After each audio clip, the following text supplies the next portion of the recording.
Então, hoje, essa aula relâmpago aí, né, da UC de manutenção e operações no sistema elétrico de potência, mais conhecido como CEP, né? Lembrando que é o CEP com S. Então, a gente já vou iniciar com a dica de hoje, né? E daí a gente já vou deixar tudo preparado aqui.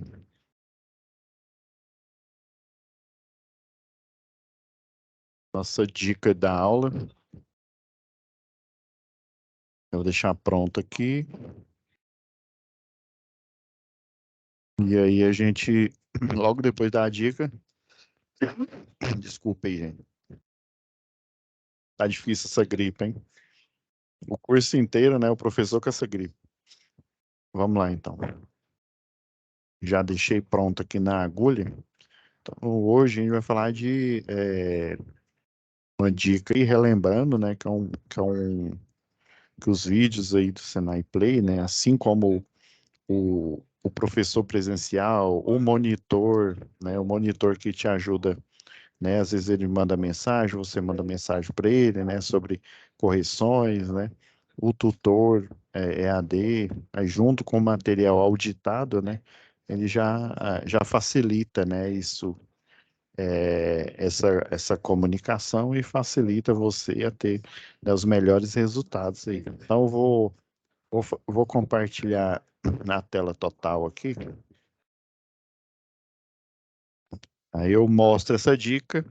Daí a gente. Deixa eu colocar aqui com som, né? Senão vocês não vão escutar. E aí a gente já vai para a atividade 2, tá?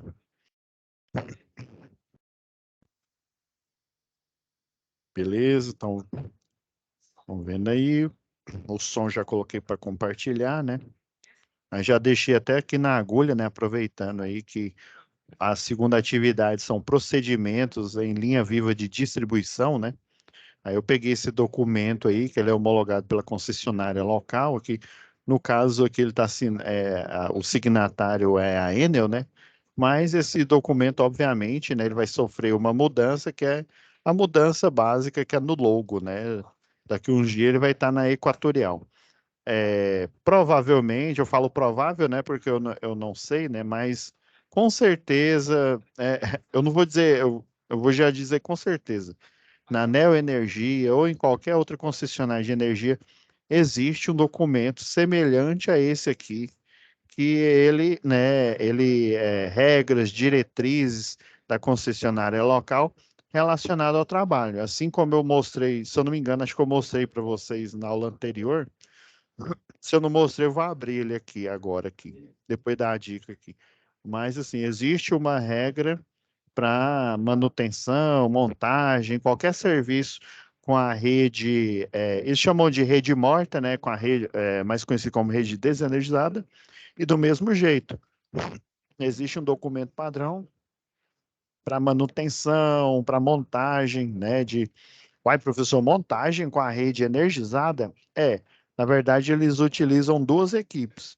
Enquanto a equipe de distribuição de rede desenergizada faz o big jump, eles utilizam um caminhão para fazer o bypass, aí ele bypassa nesse circuito. A última vez que eu acompanhei um trabalho, eles bypassaram uma rua inteira.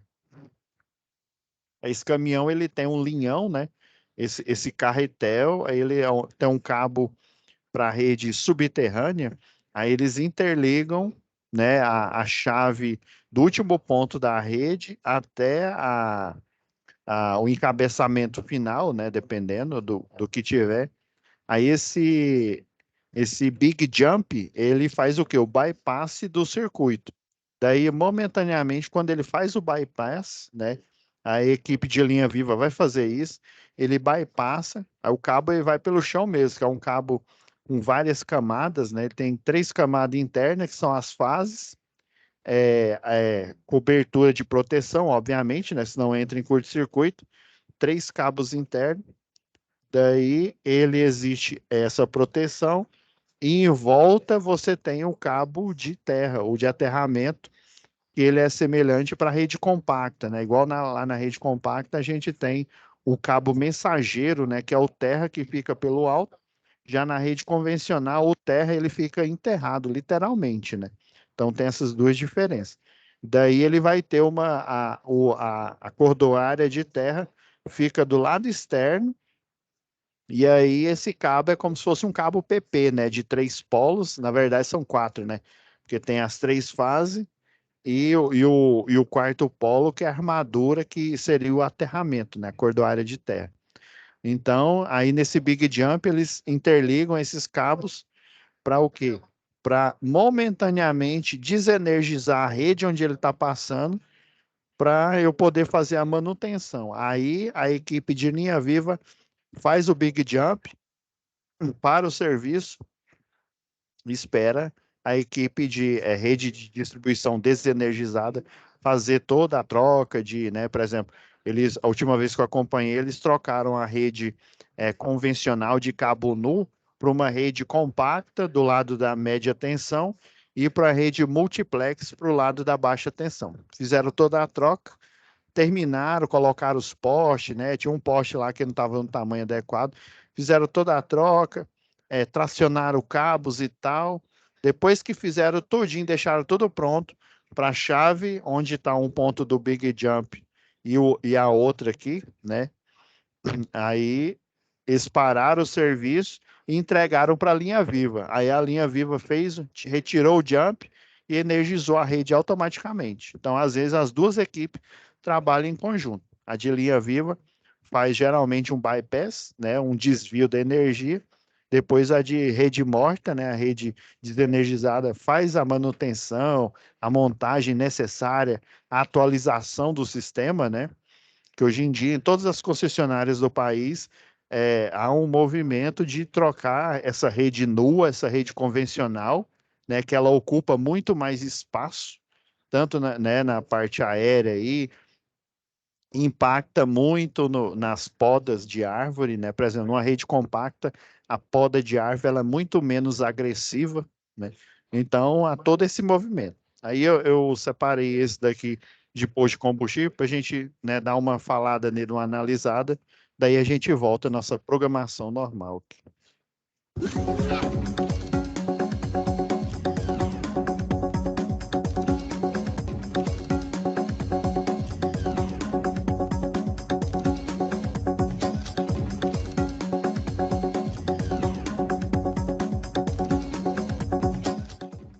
O seguro morreu de velho, mais vale prevenir do que remediar. Cuidado nunca é demais. Você já cansou de ouvir tudo isso? Então chegou a hora de colocar em prática. Vamos falar sobre a instalação de postos de combustível, conhecer os tanques de armazenamento e ver os cuidados com as bombas. Tudo isso para terminar o dia de trabalho numa boa. Nas ruas, os carros seguem as leis de trânsito. Não pode correr, avançar o sinal, nem ficar sem gasolina. Nos postos de combustível, a instalação dos equipamentos também segue regras. Vamos conhecer cada uma delas? Tudo começa com um projeto bem feito. Ele deve mostrar em detalhes os armazenamentos, as instalações elétricas e hidráulicas, o sistema de descarga atmosférica e de combate a incêndio. Antes de colocar a mão na massa, os equipamentos passam por inspeção. Se aparecer algum problema, a peça é separada dos outros materiais e o fornecedor deve ser avisado na hora. Mas nada pode passar por reparos sem autorização do fabricante. E tem mais. Aqui só pega no batente os profissionais habilitados e com treinamento. Para armazenar tanto combustível, só mesmo tanques de 15, 30 ou 60 mil litros. Eles podem ser de aço carbono com parede simples ou aço carbono com resina ou fibra. A estrutura é feita por um tanque primário e um secundário. E dentro dela não pode faltar um instrumento chamado vacuômetro. Com ele, é possível identificar danos causados no tanque secundário durante o transporte, desde a saída da fábrica até sua instalação no local da obra. Mesmo com os testes de fábrica, você vai precisar verificar esse aparelho aqui. Anota aí, a pressão deve ser negativa. A instalação pode ser subterrânea ou aérea. Nessa hora, a pressão volta a zero e o vacuômetro é substituído por um plug. Toda a instalação de postos de gasolina deve ter um bom projeto. Nele estão os cuidados com instalações elétricas, hidráulicas, armazenamento, sistema de descarga atmosférica e de combate a incêndio. Os tanques podem armazenar 15, 30 ou 60 mil litros de combustível. Todos eles têm um vacômetro para medir pressão e garantir o vácuo no interior do material. Só empresas com certificação do Inmetro podem instalar as bombas, mas elas só funcionam depois de testado e aprovado o sistema de estanqueidade. No próximo episódio, não perca os cuidados com a distribuição de energia. Seguindo passo a passo, todo mundo fica protegido. Já vai instalar as bombas? Aqui só quem tem vez são as empresas certificadas pelo Inmetro. E as normas exigidas pelos órgãos fiscalizadores devem ser seguidas ao pé da letra. Para não sobrecarregar a operação do equipamento, as linhas de sucção são planejadas nos mínimos detalhes. Estanqueidade do sistema testada e aprovada? Agora sim, a bomba já pode funcionar. Mas antes, atenção com os motores. Eles vêm de fábrica etiquetados. Então veja as informações e fique ligado nas tensões da rede local. E o cuidado não para por aí. Todo santo dia o equipamento deve passar por uma inspeção. Tudo em cima com os lacres? Bicos, mangueiras e componentes internos não pode ter vazamentos. Nada de varrer a sujeira para debaixo do tapete. Então lembre-se da limpeza interna e externa, mas nunca com produtos químicos, hein? E para conservar a fuselagem, é só colocar cera periodicamente. A estrutura original da bomba não pode ser modificada. Cortar, furar ou colar qualquer parte está fora dos planos. Achou algo errado? A empresa responsável deve ser avisada na hora, para fazer manutenção ou reparos só com a autorização da empresa distribuidora.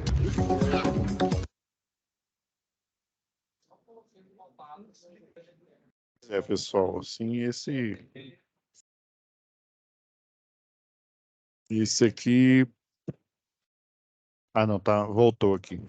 É porque tinha parado aqui o microfone. Então, pessoal, a gente...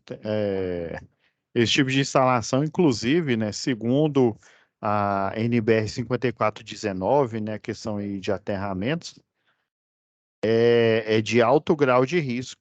Então, a gente tem que vigiar nessa questão aí, porque essas instalações de alto risco, a gente tem que zelar, né, pela as boas práticas, né, de projeto, de instalações, coadunar com a concessionária local e, né, as regras e também juntamente com com o fabricante, né, com a concessionária local e o fabricante.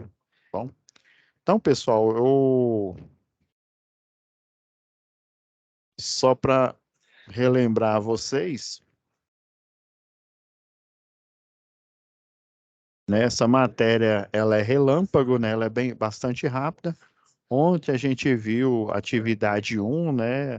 Qualquer outra dúvida a mais que tiver, amanhã a gente, no fechamento, né? Vocês estão vendo que é uma atividade bem rápida aqui, né? Então, hoje a gente vai focar na atividade 2, né? Já deixei já preparado aqui. O vídeo da aula de ontem já está disponível, né? Eu peço desculpa aí já de antemão, que ele demorou um pouco aí a ser carregado. Eu vou, né, tentar para que o de hoje seja carregado o mais rápido possível, né? No mais tardar amanhã cedo, tá bom? Então vamos lá, pessoal. Então, vindo aqui na situação de aprendizagem, temos a folha de atividade 2, né? Já vou abrir ela aqui. Deixa eu ver se já está aberto aqui. Espera só um pouquinho, pessoal. Vou achar aqui. Só um minuto aqui, pessoal.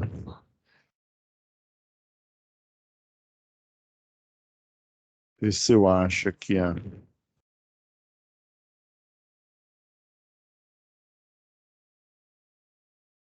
Só um minutinho aqui que ela tá...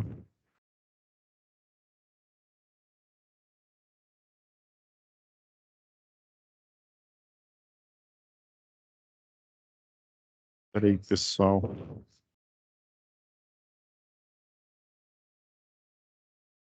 Só copiar aqui, porque eu vou deixar para a gente não... Para não misturar, né, com a de ontem. Só um minutinho aí.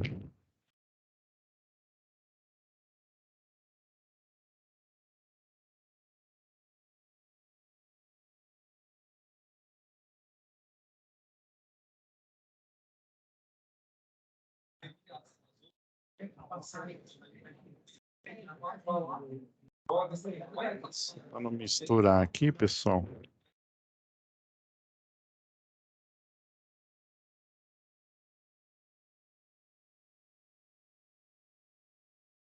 Ah, é porque eu coloquei numa pasta aqui, né? Te falar, né? A ignorância, né? Às vezes ela é uma bênção, mas às vezes ela é uma maldição. Deixa aqui eu compartilhar a tela inteira.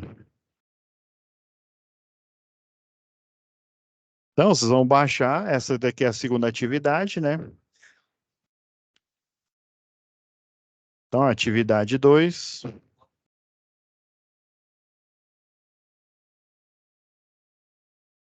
De vocês aparece esse negócio aqui de compatibilidade, né? Estranho.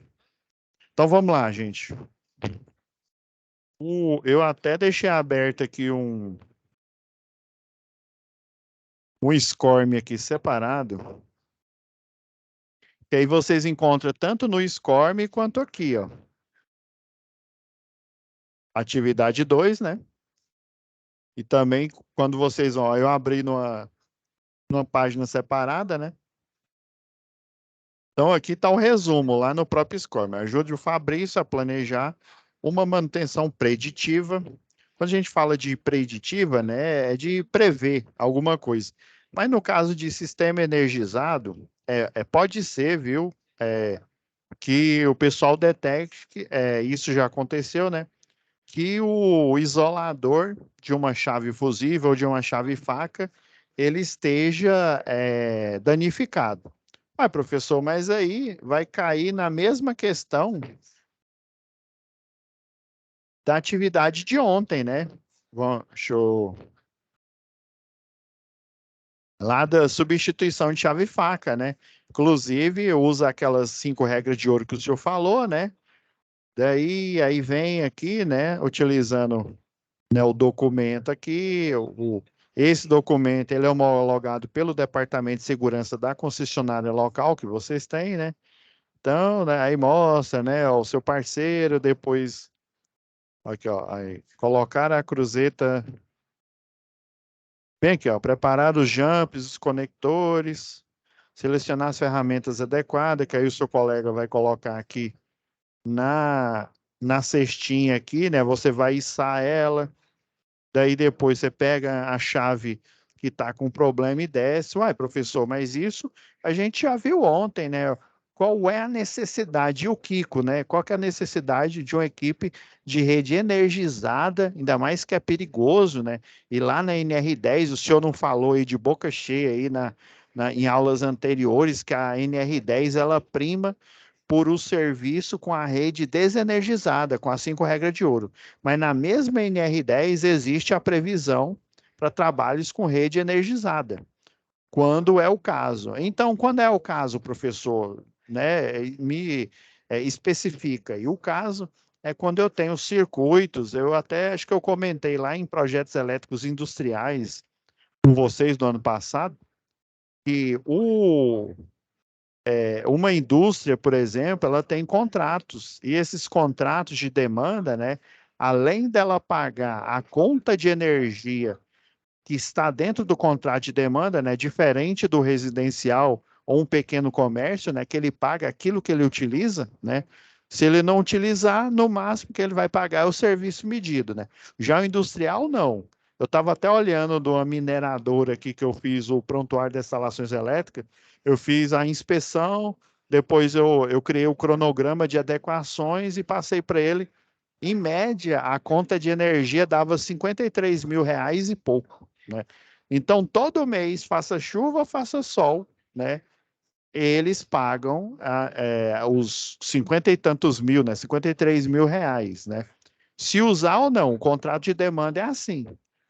Só que não existe uma espécie de serviço medido. O próprio serviço de medido é já o contrato de demanda. Aí é aquela questão. Se você faz a correção de fator de potência, igual a gente viu em eficiência energética, você não paga, você só paga o que está no contrato de demanda. Aí, se você não fizer, e aí tiver a necessidade, já que provavelmente você tem máquinas elétricas, né, motores, além desses 53 mil, você vai pagar a tarifa, né, a tarifa da não correção do fator de potência, porque você vai criar harmônicos, e esses harmônicos eles são injetados na rede, tanto do sistema elétrico quanto do próprio consumidor que está com as cargas ligadas, né? Então, beleza. Dito isso, nesse cenário, existem empreendimentos em que há, dentro desse contrato de demanda, dada a natureza dele, né? Por exemplo, a organização Jaime Câmara, né? A TV Anhanguera, né? A Rede Globo, ela tem contratos milionários. Então, eles têm que emitir o sinal, faça chuva, faça sol, sei lá, da malhação, da programação normal que eles têm que emitir o sinal dele independente de qualquer coisa. Então, e esse sinal tem que ser emitido porque eles têm contrato milionário, principalmente no horário nobre, né? Hoje em dia não tá mais nem na novela, agora é Big Brother, né? Esses reality show. Então, naquele horário, os anunciantes, eles pagam verdadeiras fortunas para a TV. Então, se eu não emitir o sinal do transmissor naquele município, naquela região, eu vou estar o quê? Quebrando o contrato com o meu cliente, né? Eu, enquanto organização Jaime Câmara. Então, existem multas, assim, multas milionárias, né? Se eu não emitir. Daí eles têm plano de contingência, obviamente. Qual que é o plano de contingência? O plano de contingência é fazer ter o grupo motor gerador, né? Para poder emitir esse sinal se houver uma queda de energia. Porém, por outra, né, parte, no contrato de demanda fala que a concessionária local ela tem que fornecer energia ininterrupta, ainda mais que ela tem um contrato de demanda, né? Então, o dever dela é fornecer, faça chuva, faça sol. Então, geralmente, a empresa que ganha a licitação para fazer o trabalho nessas regiões, né, que eles chamam de regiões críticas, em que não pode haver queda de energia, a linha viva ela é necessária por questões de contrato, né? Tem a linha viva de transmissão, aí é por questões mesmo. Imagina você deixar um estado, né, ou país sem energia. Você tem equipes, né? Se eu não me engano, no Rio de Janeiro, ali no Acre, se eu não me engano, Amapá, ali na região, tem uma concessionária chama Ômega Energia. Não sei se vocês ouviram falar. Aí até onde eu me lembro, ela presta serviço não só de eólica, né, hidrelétrica, outros tipos de energia, né, para essas regiões, né? Então, eles até, aí na época que eu ministrava aula, não só no Senai, mas em outros locais, eu participei do treinamento em que eles não tinham equipe de linha viva de transmissão para poder fazer essa manutenção. Então, eu posso dizer que ela é até uma manutenção preventiva, preditiva. Por quê? Porque eu tenho que os métodos que estão listados aqui, ó, os métodos que estão listados aqui são métodos, ó, esse daqui é o documento está desatualizado, o Enel, né? Mas provavelmente a única desatualização é o logo, né, da concessionária aqui, né, que cuida aqui. Aí, novamente, é o Departamento de Engenharia de Segurança. Se não me falha a memória, a Maria Eugênia aqui, ela é aqui da parte de a segurança do trabalho, né? Ela é a chefe lá de segurança do trabalho. Se eu não me engano, o Túlio é da parte de engenharia elétrica. Eu acho que também ele é engenheiro de segurança, não me recordo. Então, o Departamento de Segurança do Trabalho, o SESMIT, né, o Serviço Especializado, uma empresa grande, igual uma concessionária de energia, né, segundo a NR4, né, ele tem que ter um SESMIT.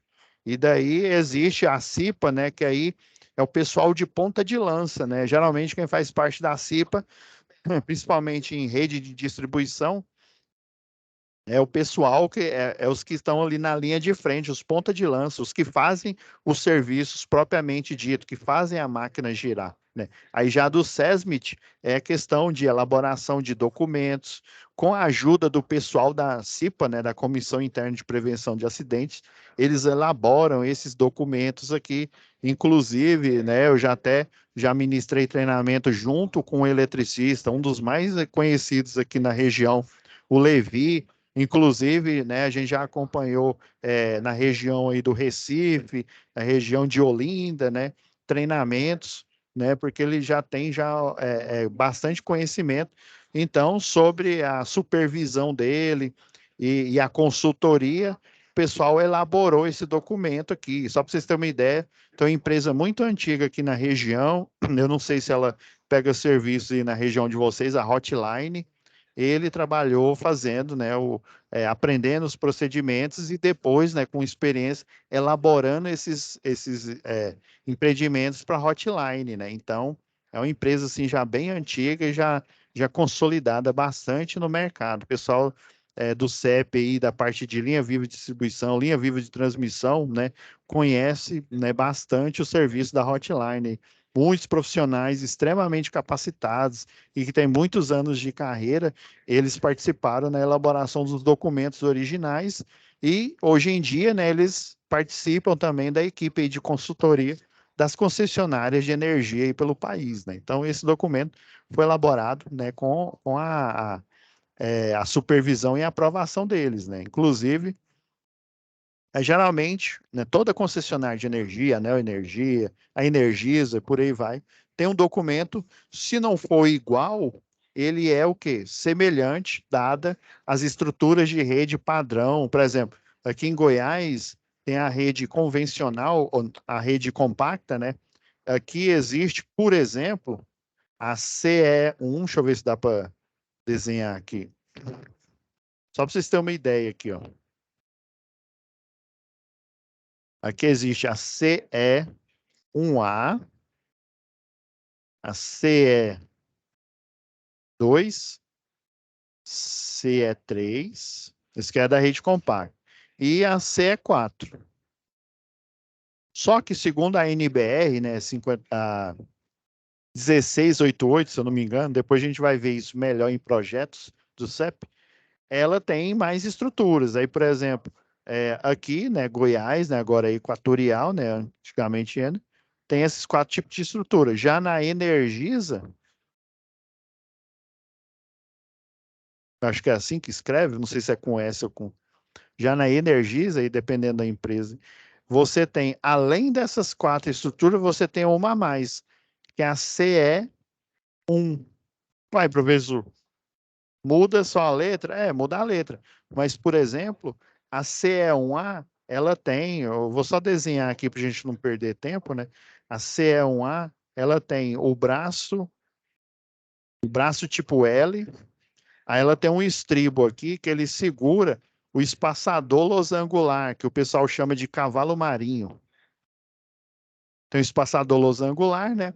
Aí aqui, por exemplo, se aqui for lá da rua, aqui fica a fase A, é um cabo coberto. Geralmente para 13,8, a distância é de aproximadamente 40 centímetros. Se for uma rede 34, aí o espaçamento é maior. Então aí fica a A, o C fica sempre aqui no chão e não, A, B, não, B é aqui. E o C, ele fica geralmente para o lado da calçada, né? Então, e o mensageiro, né, o cabo de aterramento, como eles são cabo protegidos, né, o único cabo nu ele passa aqui, ó, na C1A. Tem um, uma chapinha que aí você abre ela, você conecta ela. A parte de baixo você conecta nesse estribo que segura o espaçador losangular. Ele que vai manter essa distância sempre padrão, né, de 40 centímetros entre as fases, e elas estão numa distância menor, porque o cabo é coberto, né? Então, o campo eletromagnético, imagina, numa rede convencional, a distância, né? aqui nós temos a do meio, a mais próxima do meio e a mais longe da do meio. A distância dessas aqui, ó, é 70 centímetros. E da do meio para mais longe da do meio, se eu não me engano, dá 1,40 m. Isso para uma cruzeta normal, né? Existem cruzetas maiores aí, dependendo aí do arranjo aí, da arquitetura de montagem, né? Então a CE1A, ela tem esse design. Já a CE1, ela não tem. Ah, esqueci de mostrar outra coisa. Tem o braço antibalanço. Esse braço antibalanço, o próprio nome já diz, né? Para evitar que aquele pendurado aqui, ó, com o espaçador losangular nesse estribo aqui, o braço antibalanço, ele evita, né, que o espaçador fica balançando, né? E já a CE1A, ela tem, né? Tem um poste ou duplo T, ou de seção circular, tem o braço L, tem o estribo do mesmo jeito e tem o espaçador losangular. Já para essa arquitetura CE1, não tem o braço antibalanço. Só que aí tem uma diferença aqui, né? Para evitar que ele fique, né, balançando aqui, para a gente enxergando aqui a vista frontal, é quase que imperceptível, né? Na verdade, você vai ter um espaçador aqui. Ele antes, se a gente enxergar ele de lado aqui, ó, aí aqui o espaçador losangular vai estar aqui, né? Você vai ter a aplicação de outro espaçador na frente, outro atrás aqui, ó, justamente para compensar a falta do braço antibalanço. Aí, por exemplo, na Energisa tem essas 5 estruturas, já aqui só tem essas 4 e não é permitido utilizar a CE1, né? Então, as equipes, né, de manutenção, elas têm que estar, inclusive é um pré-requisito para você ser um eletricista de linha viva de distribuição, lembrando que existe o linha viva de transmissão né, e só aumenta o nível de tensão ao qual ele trabalha, utilizando os 3 métodos, né, o método ao contato, né, método contato, utiliza o segundo método, que não, na verdade, nem utiliza. O ao potencial tem o método ao potencial. O método ao potencial a gente vai usar na LVT, linha viva de transmissão. Então, na linha viva de distribuição, eu uso o método ao contato e utilizo o método à distância.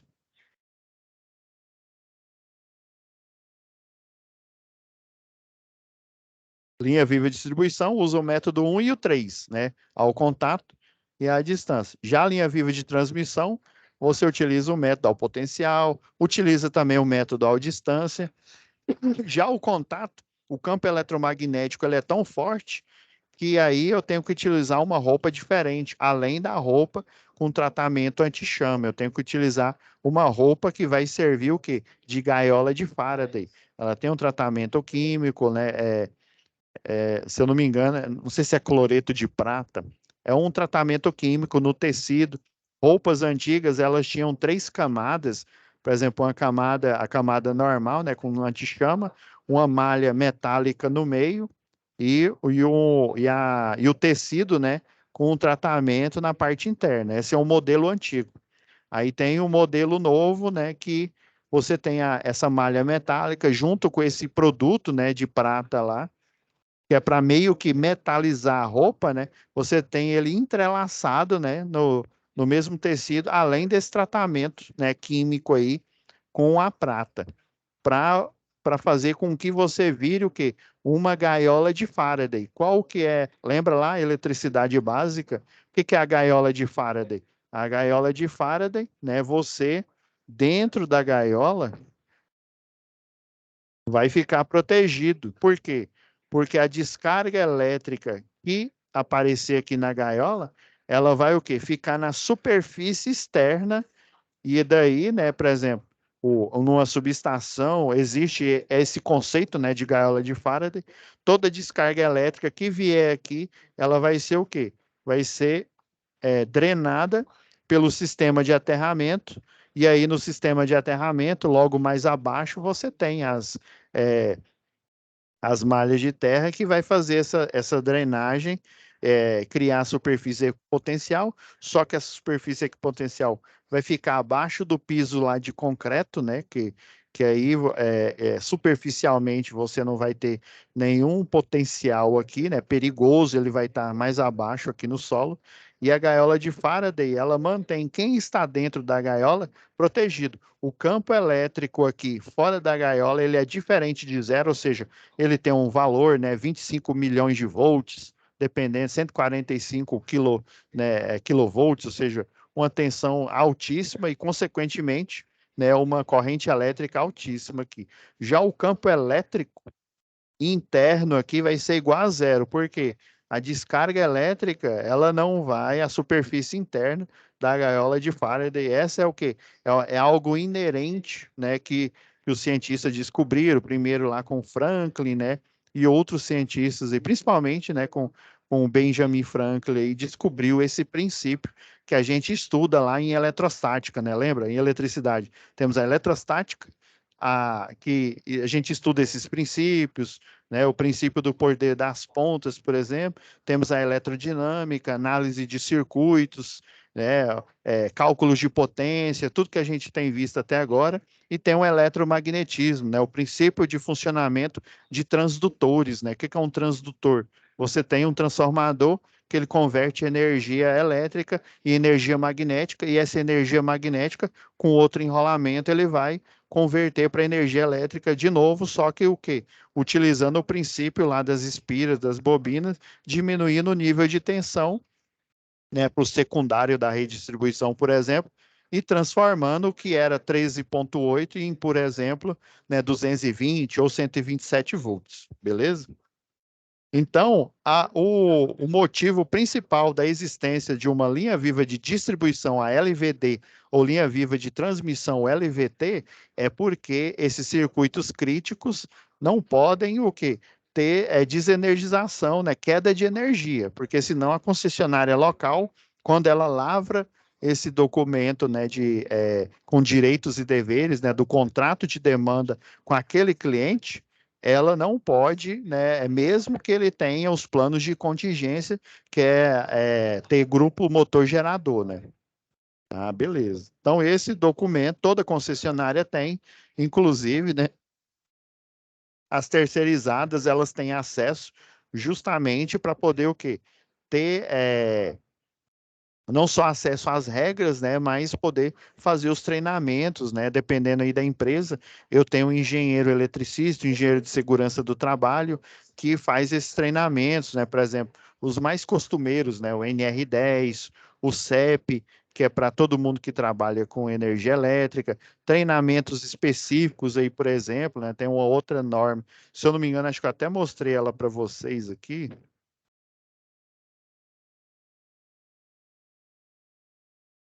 Só achar aqui rapidão. Eu acho que ela está aqui. Se não tiver, amanhã a gente mostra aí que vamos. Acho que é isso aqui, ó. Regulamento Geral Revisado. Aqui, ó. Esse aqui é a Bíblia para concessionária, no caso nossa local, para, né, empresas aí, ó, contratadas e ou execução, né, de obras particulares. Porque eu tenho um funcionário hoje em dia, né, que trabalha diretamente, né, para a própria concessionária local, no caso a Equatorial, e eu tenho também funcionários que trabalham a serviço, ou seja, indiretamente, que fazem parte do quadro das terceirizadas que pegam os serviços, né? Serviços de manutenção em rede desenergizada e serviço de manutenção de rede energizada. Então, essa aqui é a Bíblia de quem faz, ó, tá vendo? Ó, a mesma coisa, ó, Maria Eugênia, Túlio de Freitas Barbosa, os mesmos, né, profissionais aí que fazem parte aqui do SESMIT, né, o Serviço Especializado em Engenharia e Segurança do Trabalho da concessionária local, eles elaboram novamente com a ajuda de um profissional, né, que é principalmente o da CIPA, né, que qual que é a diferença do SESMIT e o da CIPA, né? Uma vez um aluno respondeu, né, assim, foi meio que irônico, né, mas ele não deixa de ser verdade. A diferença é o salário. Não, beleza, essa é uma das diferenças, mas não é a principal. A principal são as atribuições, né? Geralmente, um técnico de segurança do trabalho, ele tem um curso técnico, obviamente. O engenheiro de segurança, o engenheiro eletricista, né, ele tem um curso de engenharia, ele tem atribuições diferentes, né? Ele geralmente é um responsável técnico. Ah, mas o técnico também, ele é responsável técnico, professor, também. Mas só que o nível de carga que ele pode assinar, ele é limitado, tem até um nível, né, de tantos lá, acho que é 800, se não me falha a memória, é, quilowatts de potência, né, que ele pode assinar. Já o engenheiro eletricista é ilimitado, ele pode virtualmente assinar qualquer projeto que tenha qualquer quantidade de carga dentro do universo da elétrica aí, né? Então, essa é uma atribuição diferente. Por exemplo, o engenheiro de segurança é na parte de planejamento, e aí ele sabe como que as skills dele, né, são diferentes de quem está ali o dia a dia em campo. Por exemplo, eu tenho o curso de eletricista de linha viva de distribuição, linha viva de transmissão. Eu fiz esses cursos, mas eu fiz depois para eu ser supervisor. Obviamente, né, eu não me colocaria e nem aconselharia colocar eu na linha de frente. Por quê? Porque eu fiz o curso para saber, para falar a linguagem de quem é o ponta de lança. Ou seja, eu confio na capacitação, e esse é o nome, né? Desde o eletricista predial até o eletricista de linha via de transmissão, existe o curso de capacitação, que aqui no Senai o pessoal chama de qualificação, né? Mas segundo o jargão do CREA aí, é uma capacitação. Já o jargão da Câmara de Educação é o que é um curso livre. Então, esse eletricista, ele está todo dia o quê? Trabalhando, né? Fazendo cada serviço que ele faz, é o quê? É um aprendizado a mais, né? Para ele poder executar as tarefas aí. Agora, gente, vamos aqui feito esse introito aqui, ó, por exemplo, ó, ajude ele a planejar, a mesma coisa que está lá no Score, né? Ó, de que forma essa área deve ser preparada, né? Eu tenho que fazer as 5 regras de ouro? Com certeza não, porque as 5 regras de ouro é desenergizar, não é? E esse serviço, ó aqui, ó, lembra? Manutenção, seja ela preventiva, preditiva, né? Em um sistema elétrico de potência energizado, não esqueça, gente. Então, você vai fazer sinalização, você vai proteger os elementos da rede energizada, né? Por exemplo, deixa eu pegar aqui um catálogo que é esse da HITS aqui, ó.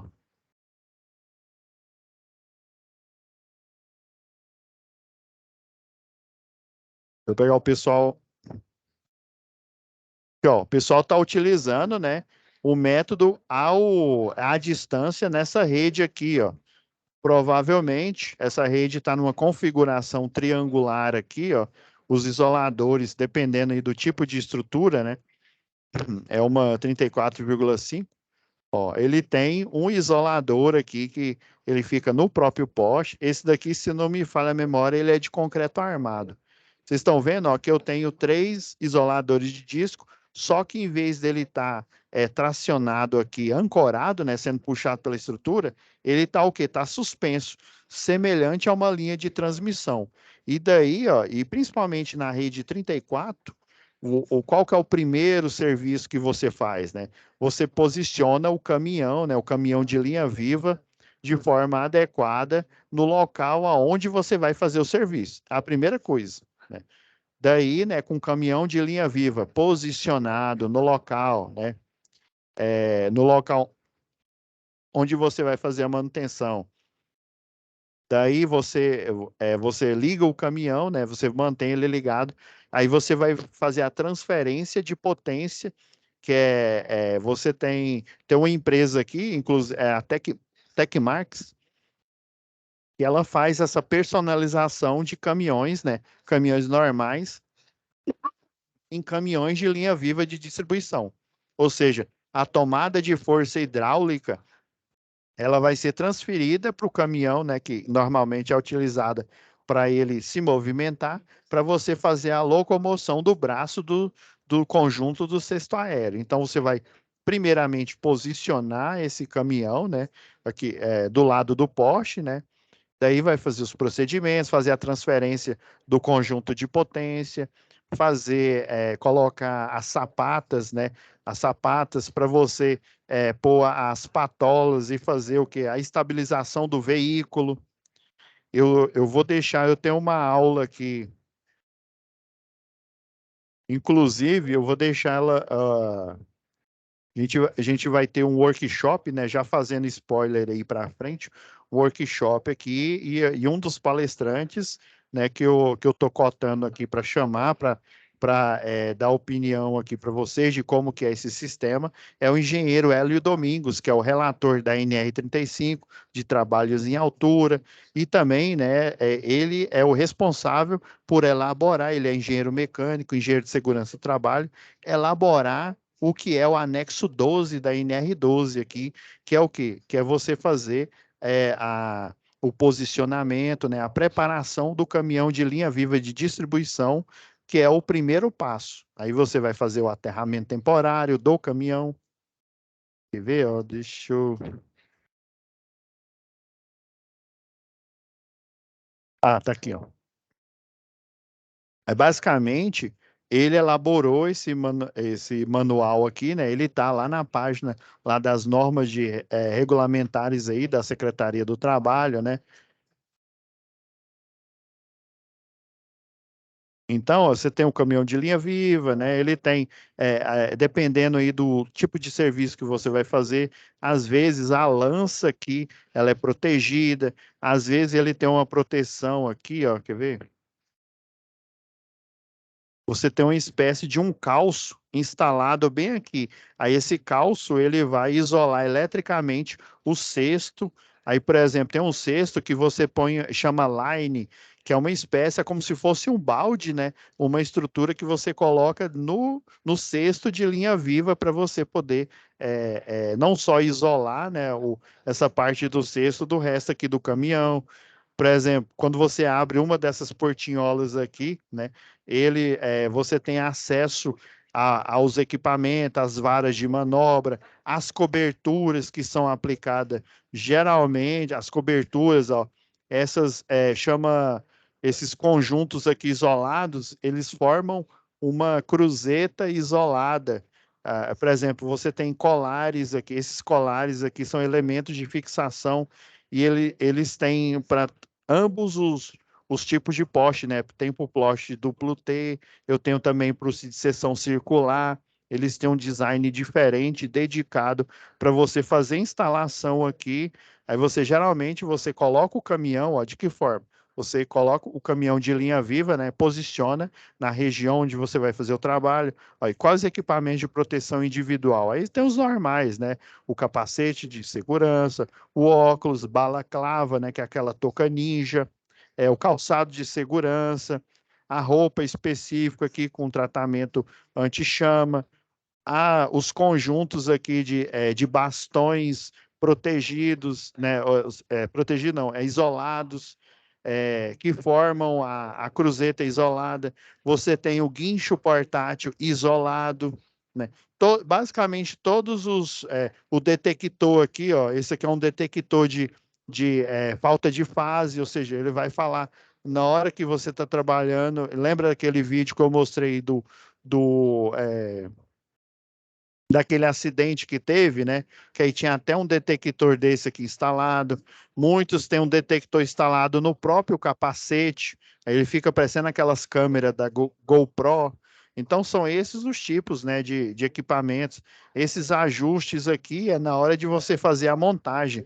Existe um passo a passo específico para cada tarefa. Se eu for trocar esses isoladores aqui, dependendo da quantidade, eu tenho um método. Se eu for trocar a cruzeta, é uma cruzeta de madeira, é uma cruzeta de concreto armado, né? É uma cruzeta polimérica, eu tenho um método específico para isso. E é por isso que a gente tem aqui, ó, esse manual aqui, ó. Quais são os procedimentos necessários, né, para manutenção preventiva? Ó, a pergunta que vai responder o item D aqui, ó, quais os componentes que mais demandam manutenção? E esse aqui de equipe, por exemplo, uma equipe, depende do tipo de equipe, né? Uma equipe leve, se não me falha a memória, ela leva são 4 eletricistas de linha viva de distribuição, desde o chefe de equipe Aí a gente tem aqui, né, por exemplo, ó, a formação das turmas de linha viva, ó, chefe de turma, o eletricista em si, né, o LVD, o supervisor. Aqui ó, a gente tem, deixa eu até tirar aqui essa edição aqui para ficar mais fácil. Ó, dimensione a mão de obra, né? Geralmente ó, a equipe leve, né, é uma equipe de 4 integrantes. Agora, o que vai responder a linha D e a E aqui, ó, por exemplo, ó, existem esses procedimentos, são chamados procedimentos gerais iniciais, semelhante a esses procedimentos aqui, ó, pessoal. Para rede morta. Esse é para rede morta, esse é para linha viva. Então, vamos lá na página 27.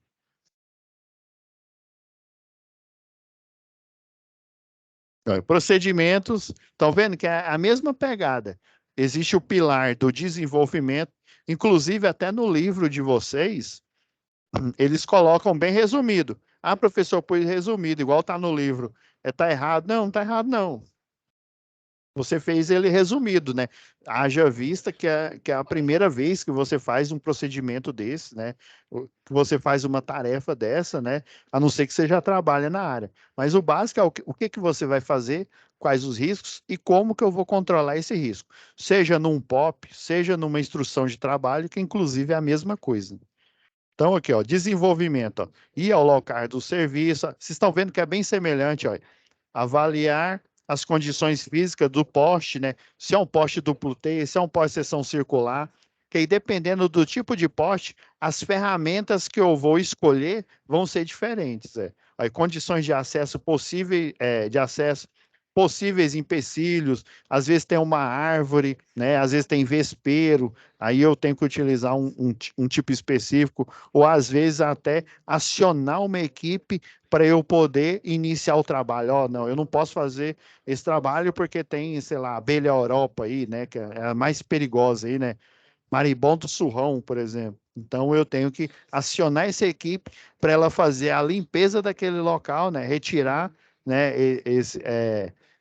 esses insetos aí, né, potencialmente perigosos aí, e para aí depois você efetivamente iniciar a tarefa.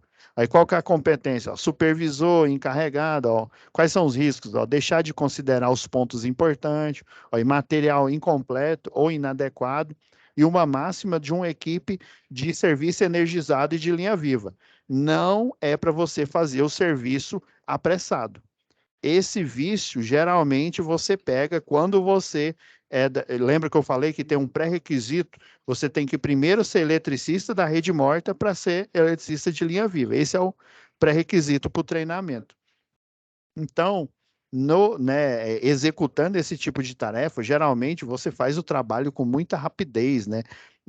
Tá certo que, né, a curva de aprendizado, né, no início você faz devagar, porque você é Nutella, né? Ou seja, você está ali no início do serviço, depois com o aprendizado você vai fazendo os procedimentos de forma rápida. Mas nunca, jamais, escutem isso, jamais, mesmo que você tenha, como se diz, conhecimento até na sola do pé, jamais faça um serviço com linha viva de forma rápida, jamais. Você tem que fazer ele pausado, devagar. Existe um tempo, você não vai ficar o tempo inteiro lá no cesto, né, fazendo. Existe uma alternância aqui de intervalos, né? Então tem que fazer o serviço, ele tem que ser de forma lenta, de forma pausada, e você observando todas as normas de segurança. Não é brincadeira, pessoal. Qualquer descuido, você pode vir a óbito assim, ó, do nada. Ou ficar incapacitado, assim, de formas, assim, terríveis. Então, tem que fazer de forma, né, você não pode, né, realizar, né, ô, pessoal, vai rápido aí, né, isso é assédio moral, lembra?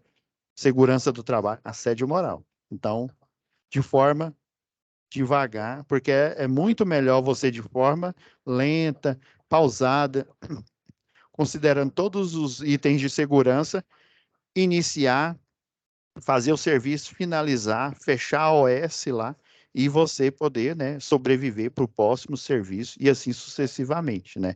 E sua equipe, né? Imagine você ser o responsável, né, pelo óbito de alguém ou pela incapacitação, né?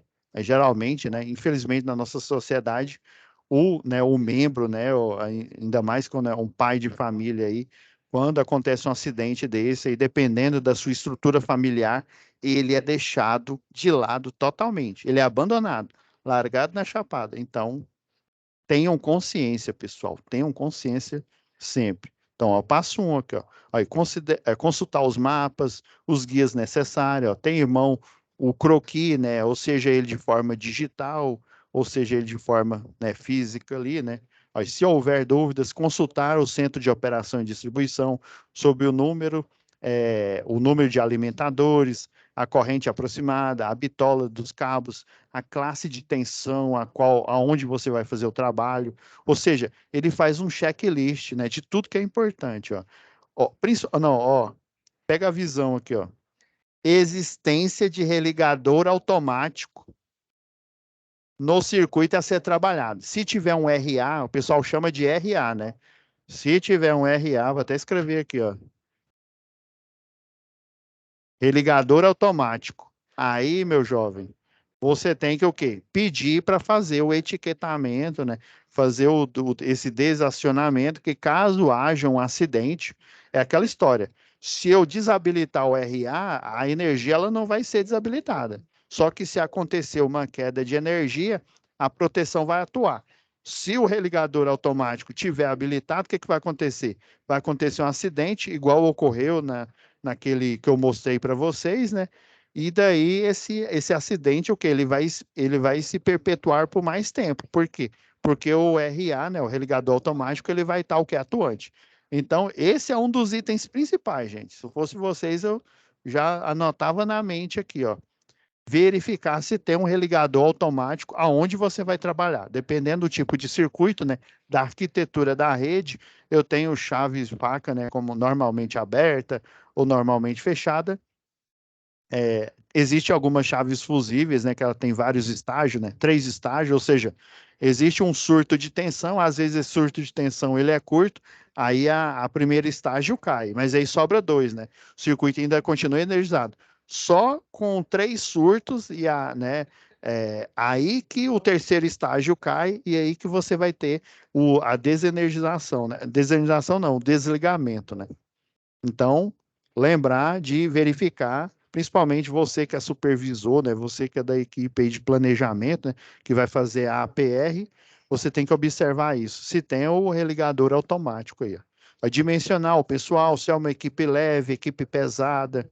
Daí tem, nesse documento que eu estou mostrando para vocês, existe, né, se vocês quiserem, eu posso até disponibilizar ele, pedir aí para o pessoal upar aí na plataforma, né?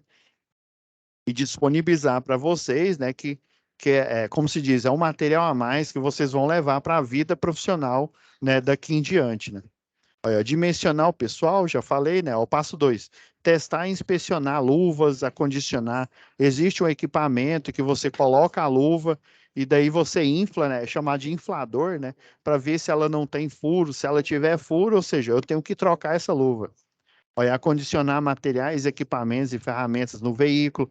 Existe geralmente um nicho na picape ou no caminhão de linha viva, né?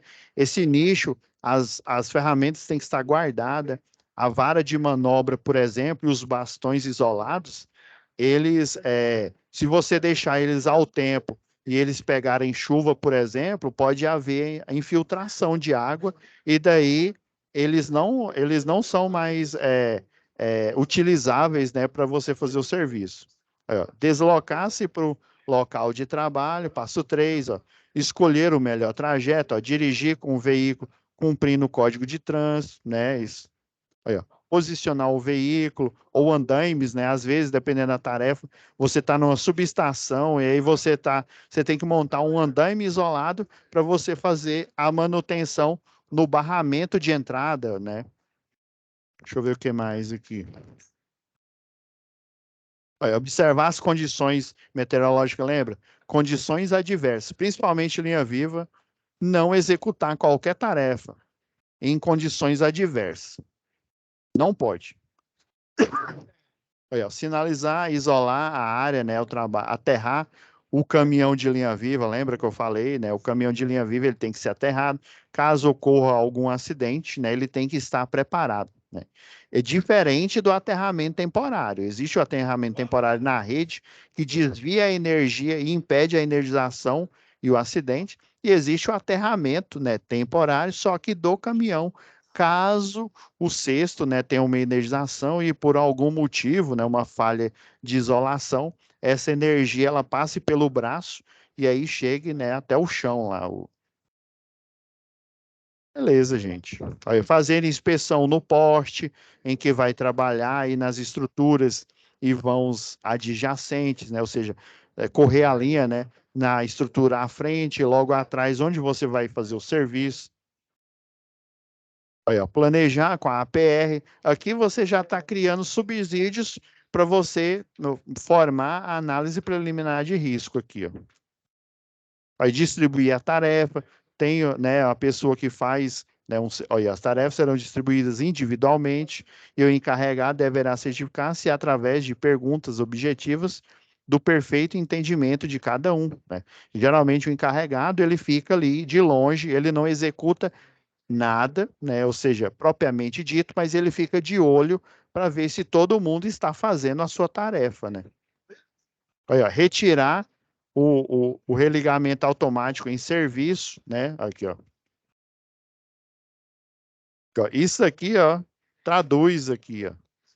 Aí, ó, ver ó, o centro de operação, né? Olha, no croquis, ó, solicitar junto ao COD o bloqueio, né? O etiquetamento. Tem concessionária que chama de etiquetamento aqui, ó.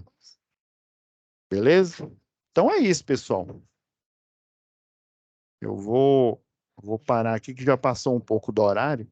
Aí amanhã a gente faz o fechamento, né? Passa um pente fino nesses dois procedimentos, desde o início da aula até o final, tá bom? Aí eu Professor, já vou deixar renderizando aqui, né? Para a gente ganhar tempo aqui.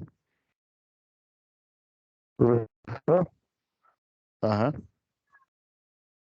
esse material aí, o professor vai pedir para